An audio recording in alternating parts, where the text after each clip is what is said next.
Bonjour. Le 4 février est la journée mondiale de lutte contre le cancer. Une journée qui rappelle que cette maladie doit être sans cesse combattue. Carole Keienhoff a créé l'association Second Life, une association qui lutte contre le cancer dans les pays en voie de développement, notamment en Afrique. La Voix de la diaspora est allée à la rencontre de cette jeune dame, expert comptable de formation et créatrice de mode.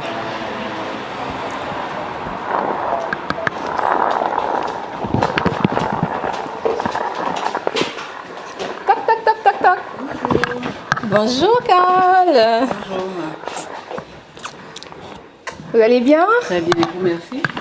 Merci et nous sommes très ravis de nous retrouver dans votre institut. Oui, un petit institut assez sympathique et dans lequel nous recevons des personnes tous les jours en chimiothérapie. D'accord. Dans le cadre de la lutte contre le cancer. Ok. Et ici, on leur redonne le sourire tous les jours. D'accord, ok. Bon, vous aurez le temps de nous présenter tout ça tout à l'heure avec une petite visite guidée. Donc, nous allons nous asseoir, nous allons prendre place. Une fois de plus, merci Carole de nous recevoir à l'Institut Camaflex, c'est ça? Exactement. Donc, vous travaillez à l'Institut Camaflex depuis 10 ans Exactement. comme conseillère en De santé auprès des malades de cancer. D'accord. Et comment est-ce que vous avez fait pour passer d'un métier de comptable? Parce que vous êtes comptable de formation. Vous êtes passé de comptable, vous avez parachuté de comptable à conseillère de santé. Vous êtes polyvalente visiblement. En effet, je suis très polyvalente et c'est vrai que c'est assez spécial, de quelqu'un qui passe de comptable à conseillère de santé. Je dirais simplement que j'y arrive par hasard et que je pense que j'ai été prédestinée, je le dirais, tout au long de l'émission. D'accord. Je suis comptable de formation, mais comme j'adore la mode et les personnes, j'ai fait une formation de styliste modéliste, donc je suis créatrice de mode. En plus. De par certaines autres de mes activités que je n'ai pas citées. D'accord. Je fais de la décoration. Waouh. Vous faites tout. D'intérieur et au niveau des entreprises aussi qu'au niveau de l'événementiel. Je coordonne aussi certaines activités événementielles. D'accord. Mon parcours est assez particulier concernant mon arrivée dans ce lieu. L'Institut Camaflex, oui. Ça risque d'être un peu long de le détailler, mais ça part d'une recherche de logement. D'accord. Bon. Je trouve un logement dans lequel logement vivait une conduit à personne tout. de cancer. D'accord. Et à ce moment-là, je ne sais pas trop ce que c'est que le cancer. Vous savez, nous tous en Afrique, c'est toujours quelque chose un peu tabou. Oui. Mais entre-temps, je cherche un emploi beaucoup plus stable, mais complètement différent de ce que j'avais. Tout à fait. Et je postule dans cette entreprise qui m'embauche au bout de 3 secondes. Wow. Vous êtes plutôt chanceuse alors. Je crois. Je Ou crois. alors vous étiez prédestinée, comme vous J'étais l'avez si bien dit. prédestinée, oui. Oui. Et avant, on ne faisait pas du tout les malades, mais au bout de 2 ans, on s'est mis à faire les malades. D'accord. Donc vous vous occupez des malades au quotidien atteints du cancer. Au quotidien. Ouais, ça ne doit pas être très évident. Au début, c'était très difficile. Oui. Mais avec le temps que je me suis faite en me disant que je donnais le sourire, une seconde vie, comme le nom de mon association l'indique, D'accord. c'est devenu un plaisir, une victoire pour moi Oui. sur les personnes malades et sur moi-même. Parce que quand quelqu'un rentre et ressort avec le sourire, vous ne pouvez pas savoir le bonheur que ça fait. Tout à fait. Hein. Et comment vous est venue l'idée de l'association, de créer l'association Second Life? Alors ça, c'est très particulier, très très bonne question. Pourquoi ? Je ne vais pas donner l'année exacte, mais dans un premier temps, une dame africaine arrive. Avant, c'était une boutique. D'accord. Elle arrive pour les conseils concernant quelqu'un d'autre, mais se faisant passer pour elle, mais se faisant passer pour quelqu'un d'autre. Cette dame est une femme de peau noire, comme nous, une fois, 2 fois. Et la toute dernière, c'est quand nous sommes arrivés ici, parce qu'avant, on était dans le 11e. D'accord. Il y a à peu près 4 ans. Cette dame, je reconnais que c'est une Camerounaise d'origine du Sud qui me pose le même problème. Et je lui demande pourquoi est-ce qu'elle ne me dit pas la vérité, parce que je pourrais sans doute l'aider. Oui. Voyant qu'elle est démunie en même temps, et que nous, c'est vrai qu'on a des coûts assez élevés ici, mais il y a toujours des solutions. Bien sûr. Elle m'a juré que ce n'était pas pour elle. Je l'ai fait asseoir là où vous êtes. Vous discutez D'accord. avec elle. Ok. En la prenant pour sœur, hein. Je veux dire que je suis sa sœur, elle peut se confier à moi en étant certaine que la conversation ne sortirait pas du tout. Elle m'a juré que ce n'était pas pour elle, mais vous savez, les malades, quand ils entrent ici, nous on les reconnaît, même s'ils nous disent pas la vérité, on le sait. Il y a des signes. Quand elle est partie, déjà j'avais mûri cette idée il y a quelques années, j'ai décidé de monter l'association et de venir en aide à tous ceux qui sont dans le besoin. Comme en France, là, des fois, je peux faire un don à une personne qui vit ici et qui n'a pas de moyens. D'accord. Et que peut changer Second Life dans le quotidien d'une personne en Afrique, une personne démunie? Que peut changer Second Life dans la vie d'un malade du cancer? Très bonne question. Au Cameroun, par exemple, parce que je suppose que c'est là où vous opérez, au Cameroun. On a commencé par le Cameroun dans un premier temps. C'est une très bonne question dans la mesure où, au mois de février, nous étions au Cameroun pendant 2 semaines. Et comme je dis toujours, Second Life, c'est une seconde vie. Oui. C'est l'espoir, c'est l'écoute, c'est l'information au bon moment, c'est le sourire. Les regards des gens le montrent. Quand vous faites un don ou quand vous discutez avec quelqu'un qui ressent qu'on l'écoute, qu'on prend de la peine pour lui, sans aucun tabou, vous ne pouvez pas savoir le bonheur qu'on lit dans leurs yeux. Vous paraissez pour un Dieu, mais pourtant, ce n'est pas le cas. Moi, je suis plutôt humanitaire. Je ne regarde pas du tout ce qui se passe autour. Quand nous sommes allés au Cameroun, on a participé à une campagne de dépistage du cancer du col de l'utérus au CHU de Yaoundé avec le professeur Tebe. Ce professeur avait prévu un dépistage de 200 femmes. Malheureusement, il y a eu du matériel pour 50. Nous sommes arrivés par hasard et grâce à l'association, il a pu faire 500 personnes. Ces 500 personnes, vous ne pouvez pas vous imaginer quand nous sommes rentrés dans la salle, tous les regards et les sourires que ces personnes avaient. Ça veut dire qu'il y a un grand besoin. Le Cameroun, l'Afrique a besoin du secours des personnes de l'extérieur ou alors d'associations qui sont capables de les aider. Et de quoi vit l'association? Est-ce que vous êtes subventionné par l'État français, par les États africains? L'association est jeune. Oui. Et je ne vais pas vous cacher qu'elle vit de mes deniers personnels pour l'instant. D'accord. Donc vous lancez un appel alors? Vous voulez lancer un appel à travers... Oui, j'aimerais que la diaspora, à travers la voix de la diaspora aujourd'hui, puisse comprendre que les personnes que nous avons laissées de l'autre côté ont grandement besoin de nous. Ils ont vraiment besoin de nous. Que ce soit pour un Doliprane, 1 centime, ils ne peuvent pas s'imaginer le bonheur que ça peut apporter à des personnes là-bas. Concernant les dons financiers ou les apports que nous pouvons avoir, c'est des personnes physiques. Ou alors, je vais peut-être citer mon entreprise qui a quand même fait les dons pour moi. Hein. Ça, je le dirais. Et puis, une entreprise avec laquelle nous travaillons concernant surtout le cancer du sein et qui nous a donné des prothèses mammaires et des maillots et de la lingerie. Mon entreprise a fait la même chose. Puis, on a des médecins qui sont en Italie, qui nous ont envoyé des médecins. Et une autre association aussi en Italie, sans compter quelques personnes généreuses ici qui nous ont donné des médicaments. Et puis une dame que je citerai volontiers, c'est Madame Borel qui nous a fait un don lorsqu'on organisait le gala au mois d'octobre. C'est une dame qui a été très généreuse et qui entre-temps a perdu sa mère d'un cancer Une aussi. Française? Non, une Camerounaise. Une Camerounaise? Une Camerounaise qui a Douala. Bravo. Voilà. C'est l'une des rares Camerounaises. Je citerai d'autres, hein, mais je n'ai pas les noms entre autres, mais il y en a à peu près 4 comme ça qui ont fait des donations. Vous pouvez citer leur nom, vous n'allez pas citer le nom de Madame Borel et... Non, je ne me souviens pas de tous les noms, je me souviens pas de tous les noms parce qu'en fait Madame Borel, elle a fait vraiment un très très gros geste, hein. Ça il faut le dire. Oui. Je peux pas me souvenir de tous les noms, il y a quand même... Mais je les remercie tout de même. Est-ce que vous pensez que les populations sont suffisamment sensibilisées? Non. Je vous dis ça tout de suite, non. Pourquoi les populations ne sont pas sensibles? Parce qu'il n'y a pas matière à sensibiliser, il n'y a rien qui amène à la sensibilisation. D'accord. Et aujourd'hui, je prends le cas du Cameroun, il y a encore beaucoup de tabous. Il y a les tabous, il y a le déni. J'ai vu un médecin qui m'a dit, moi je soigne la sorcellerie. Je lui ai dit, vous ne soignez pas la sorcellerie, vous soignez une maladie, vous devez le dire aux malades. Le cancer n'est pas la sorcellerie. Du tout. Et ça, je l'ai répété plusieurs fois, ce n'est pas la sorcellerie. Au Cameroun, ils ont besoin de grandes campagnes. Donc nous, quand on va repartir, c'est de voir comment on peut communiquer dans ce sens-là, quitte à avoir des panneaux, comme dans le temps, on avait des panneaux sur le sida, sur l'Ebola aussi, l'année prochaine. Parce que c'est un peu dur, c'est l'année prochaine. C'est un peu loin. Le temps de récolter un petit peu. Et le 25 avril, vous organisez une conférence qui vise à quoi?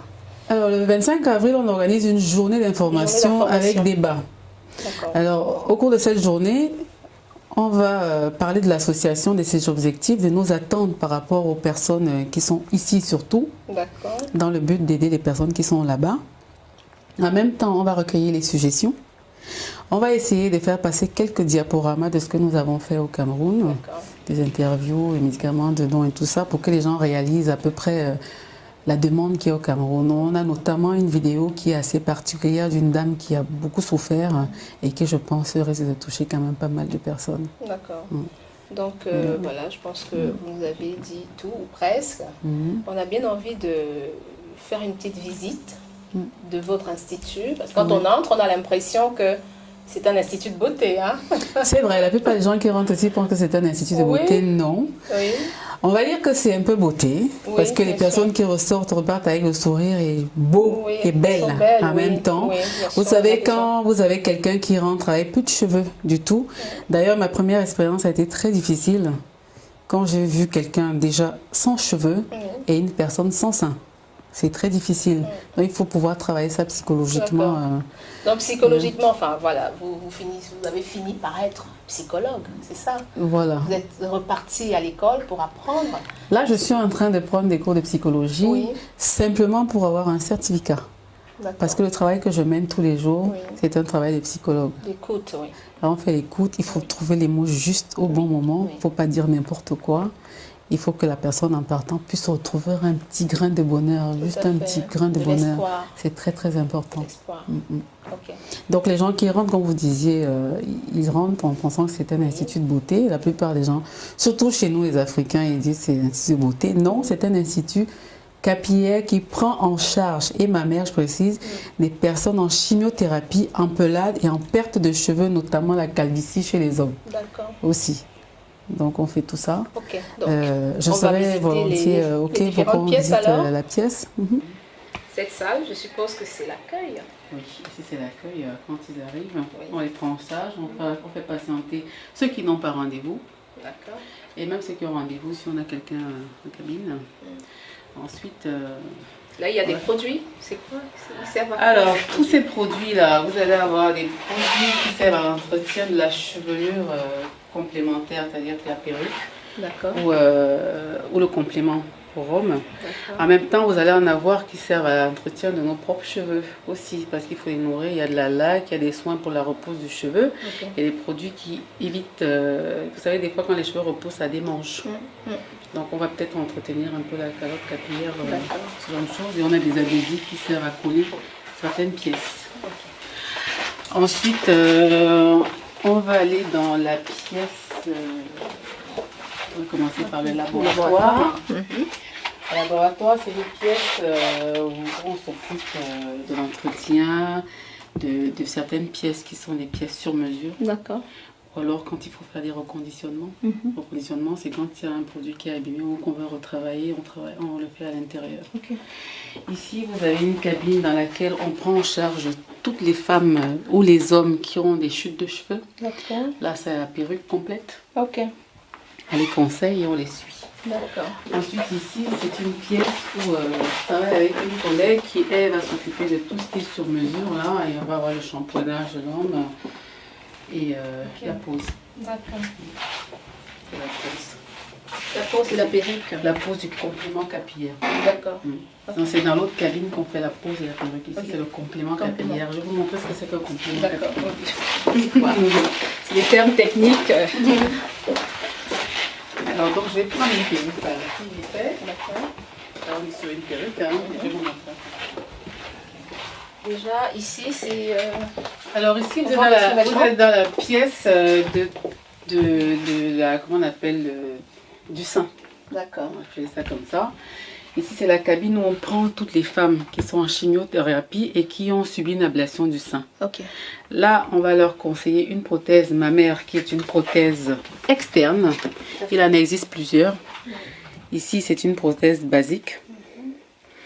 Celle-là a pour avantage de réguler la température. Mais pour toutes ces prothèses, il en existe pour les peaux noires aussi et pour les peaux Elle étrangère. coûte combien celle-là? Celle-ci vaut 200 euros. D'accord. Vous imaginez qu'en Afrique, c'est pas évident pour quelqu'un qui n'a pas de sein de payer une prothèse à 200 euros. Et ces prothèses vont aller dans des soutiens-gorge adaptés. Ces soutiens-gorge ont tous des poches dans lesquelles on va glisser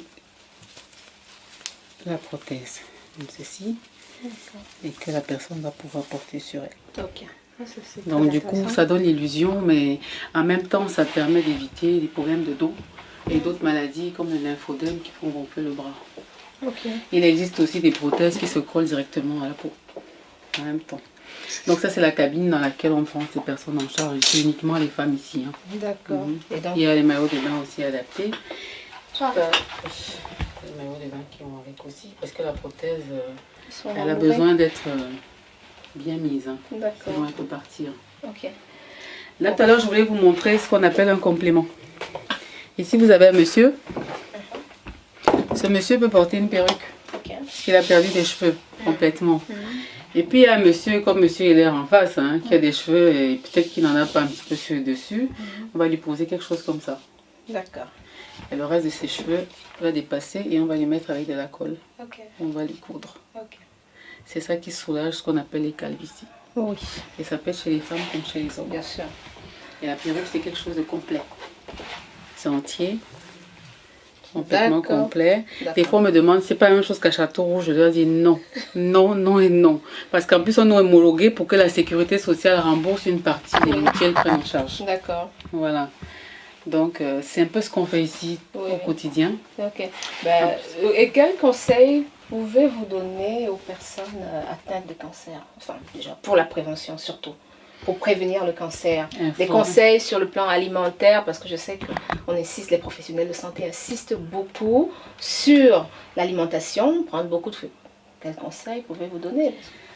Vous savez, ça c'est un peu délicat, ça relève du corps médical. Tout à fait.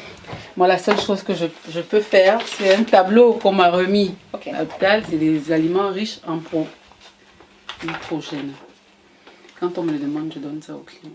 Patients, D'accord. je leur remets ceci. Parce que en fait, c'est les médecins qui doivent donner des conseils par rapport à ça, parce que nous-mêmes, on ne peut pas savoir d'où il vient le cancer, tout le monde cherche à savoir, personne ne le sait. Oui. Ça peut être alimentaire, ça peut être transgénique, on ne sait pas. On ne sait pas exactement. Il y a des gens qui ont un cancer aujourd'hui et puis qui sont guéris, puis dans 5 ans ou dans 20 ans, ils récidivent peut-être d'un autre cancer ou du même cancer. On ne sait pas. Et comment voyez-vous l'avenir de l'association, de Second Life? Vous allez peut-être complètement abandonner toutes vos activités professionnelles ici pour vous occuper entièrement de Second Life un jour, peut-être dans 5-10 ans? Non. Non. J'adore ce que je fais. Oui. Alors si j'abandonne cette activité, Second Life n'a pas de raison d'être une seconde vie. Ok. Pour moi, les deux sont un peu associés. Si j'abandonne cette activité, c'est pour faire une activité parallèle exactement la même. C'est-à-dire que je ne travaille plus pour un employeur, je travaille à mon propre compte. J'ai un projet que je ne saurais vous donner aujourd'hui, mais c'est un projet de ce type, mais qui ira pour les pauvres. D'accord. Que j'ai vraiment envie de travailler pour les personnes qui sont dans le besoin. Ça se voit que vous êtes très généreuse. L'avenir de Second Life, je la conçois comme quelque chose qui va perdurer, toujours à l'écoute, une seconde vie. Moi, dans quelques années, je ne serai peut-être plus coordinatrice ou présidente de Second Life. Je vais passer la main à quelqu'un que je vais former et j'ai besoin que cette personne ait le cœur que j'ai pour cette association et pour les personnes qui vont rencontrer. Second Life, c'est pas de l'argent, c'est pas ça, c'est vraiment le cœur aux personnes qu'on rencontre. Si vous restez ici une journée complète, vous comprendrez. D'accord, mais nous viendrons. Vous comprendrez. Nous trouverons C'est très du temps difficile. Il y a des pour venir moments où on passer pleure. une journée avec vous. C'est très difficile. Il y a des moments où on a envie de pleurer. Ah bah, pour les âmes sensibles, c'est très moi je pense difficile. que je n'oserais pas. Pourquoi pas? Quand vous voyez quelqu'un qui repart avec un large sourire, c'est toujours plaisant. Hein? Si. Même s'il ne vous prend rien, même si vous l'avez écouté. Le fait de l'avoir écouté, vous lui avez redonné un peu de joie, l'espoir. Oui. Donc Second Life, c'est ça, c'est l'espoir. Ça donne aussi un certain sens à votre vie. Vous avez connu des souffrances dans votre vie peut-être? Non? Malheureusement, je suis issue d'un milieu très aisé. Oui. Et franchement, je n'ai pas connu de souffrance. D'accord. J'ai peut-être eu des souffrances, comme on dit, avec les hommes, les filles. Mais non, mais j'ai un très grand bonheur, c'est les enfants que j'ai. Ok. Je suis quelqu'un de... D'accord. Et un contact pour Second Life, pour toutes les personnes, voilà, les âmes généreuses qui veulent faire des dons à Second Life. Alors, vous avez une page Facebook, Second Life. Vous allez avoir la page web qui est en cours de création dans pas longtemps. Ensuite, vous avez la boîte mail de Second Life qui est g4secondlife@gmail.com. Puis vous avez plusieurs téléphones. Je vais vous donner un des téléphones, c'est le 06 36 63 82 37. D'accord. Pour l'instant, vous avez tous ces numéros. À vous de jouer. Merci Carole. Au revoir. Merci.